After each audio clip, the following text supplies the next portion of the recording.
Dear students, आज हम बात करेंगे कंजर्वेशन लॉ ऑफ मोमेंटम। तो मोमेंटम आपको पहले पढ़ा दिया गया है कि what is momentum, quantity of motion in a moving body. तो यहाँ पे ये लॉ हमें बताता है कि total momentum before and after collision remains conserved or unchanged provided no other external force acts on the system। तो एक्चुअली ये जो कंजर्वेशन लॉ ऑफ मोमेंटम है ये यूज्ड होता है collision between the two bodies, कि जब कोई टू बॉडीज हैं वो आपस में कोलाइड करती हैं, टकराती हैं, तो उनका जो मोमेंटम है उसके लिए ये लॉ बनाया गया है। और ये लॉ हमें बताता है कि total momentum before and after collision जो है वो अनचेंज्ड रहता है, कंजर्व रहता है। कंजर्वेशन का मतलब है अनचेंज्ड। तो ये हम प्रूव करेंगे। इसके लिए यहाँ डायग्राम में देखिए, ये टू बॉल्स हैं, ball first and ball second. ये m1 is the mass of ball first. इसी तरह से u1 is the initial velocity of ball first. इसी तरह से m2 mass of ball two second and u2 initial velocity of ball second. ये before collision है, before collision. और colliding, जब इन्होंने के बीच में कोलाइड हुआ, ये कोलाइड हुई, ये कोलिजन हो गया, तो यहाँ इनकी ये पोजीशन हो गई। और आफ्टर कोलिजन इनकी ये पोजीशन है। टकराने के बाद टू बॉल्स ने एक दूसरे को इधर उधर धकेला, ये एक दूसरे से दूर भागी, तो ये इस पोजीशन में होगी। तो मास तो यहाँ इन बॉल्स का सेम ही रहेगा, m1 m2। और वेलोसिटी जो है वो चेंज हुई है कोलिजन के बाद।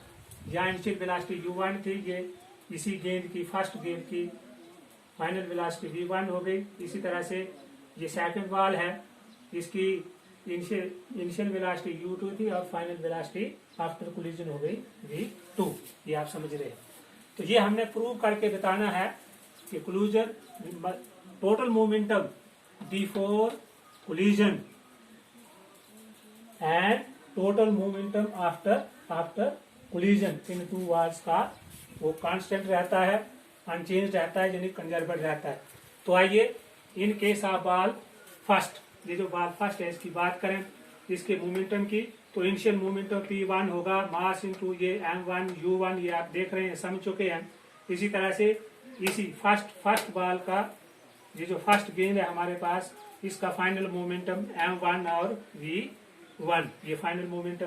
अब change in momentum, final momentum minus initial momentum, ये आप देख रहे हैं। तो यहाँ पर m हमने ये कॉमन लिया है क्योंकि m is the mass of the same ball, mass same है। तो ये रहा v1 माइनस u1।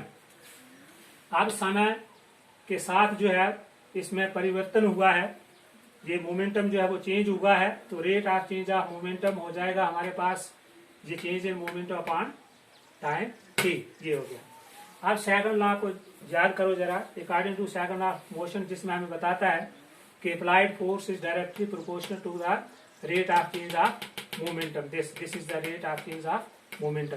तो ये जो फोर्स है, अप्लाइड फोर्स, जहाँ पर ये है बॉल फर्स्ट पर जो फोर्स अप्लाई हुआ है वो F1 है। तो ये F1 हो गया rate of change of momentum, ये m1 v minus u1 upon t, ये हमारा फर्स्ट इक्वेशन है। अब बॉल ये जो बॉल सेकंड है इसकी बात करेंगे। In case of ball second, इसकी इसी तरह से इसका इनिशियल मोमेंटम जो है m2 u2 हो गया, और फाइनल मोमेंटम p2 जो है जहाँ पर m2 v2 हो गया। अब change in momentum, final momentum minus initial momentum, ये आप जानते हैं। तो ये होगा m2 v2 minus m2 u2, ball second की बात है। तो ये m2 यहाँ पे कॉमन है, v2 माइनस u2, ये बचा। इसी तरह से rate of change of momentum, बाल सेकंड जो है हमारी, इसकी वेलोसिटी भी चेंज हुई है। वेलोसिटी चेंज होने के साथ इसका मोमेंटम जो है वो भी चेंज हुआ है, और मोमेंटम को चेंज होने में टाइम लगा है। तो rate of change of momentum जो है, rate of change of momentum हो गया ये अपॉन टाइम टी। अब दोबारा फिर यहाँ पर सेकंड लॉ ऑफ मोशन को अप्लाई करते हैं, जिसमें कहता है कि applied force is equal to the rate of change of momentum, ये आप जानते हैं। तो जहाँ पर अप्लाइड फोर्स F2 मतलब बाल सेकंड की ओर से लगने वाली जो फोर्स है वो F2 है, इसको माइनस में रखा है क्योंकि force is acting on the opposite direction, ये इसमें है। तो ये F2 का M2 कॉमन है, V2 माने U2 rate of change of momentum, ये हो गया। यहाँ तक अब यहाँ पर अप्लाई होगा हमारा थर्ड लॉ ऑफ मोशन। तो according to third law of motion आप जानते हैं, ये थर्ड लॉ ऑफ मोशन इसमें कहता है for every action, for every action there is equal and opposite reaction, जो आप जानते हैं। मतलब force of action and force of reaction जो है ये बराबर होगी।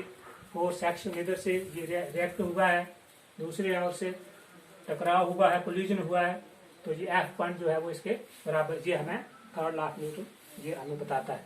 तो अब यहाँ F1 की कीमत हमने यहाँ पे निकाल ली थी। F1 था हमारे पास,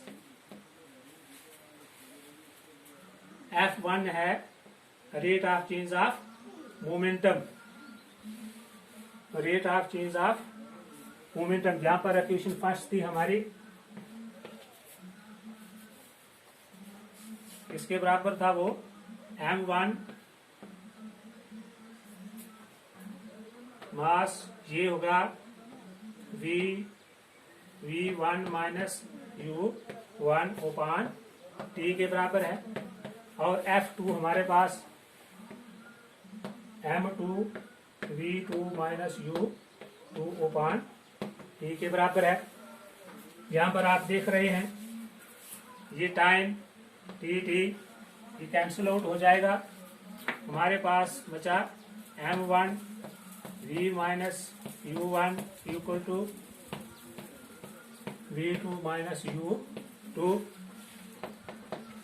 आगे देखिए, ये ब्रैकेट को हम रिमूव करेंगे, ये हो जाएगा इस तरह से। ये जो M1 है दोनों को मल्टीप्लाई कर रहा है, ब्रैकेट के जो इनर टर्म्स हैं, यहाँ तरह इस तरह भी ब्रैकेट ऑफ करेंगे, रिमूव करेंगे। M2 V2 ये माइनस में है, ये माइनस,